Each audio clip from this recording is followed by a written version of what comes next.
Hi, my name is Cassandra Brown. I'd like to welcome everyone to the class. This is a little glimpse of my family. It's my husband, my bonus son, or stepson. I prefer bonus son. And I'm expecting my first in about 30 weeks. Not sure what it is yet, but excited to find out. My current job is as a nuclear medicine technologist, which sounds much scarier than it is. I've done it for about 6.5 years now, and absolutely love it. So I'm looking to find a way to tie public health into what I currently do by the time I graduate, which will hopefully be soon.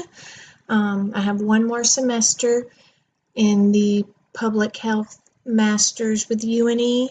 I'm using this class as an elective actually, and I'm hoping to start my practicum this summer. Originally was going to do it in the fall, but the whole pregnancy thing kind of made that not as feasible. So hopefully I will be starting in the summer as long as everything lines up okay, and I am excited to get this class going.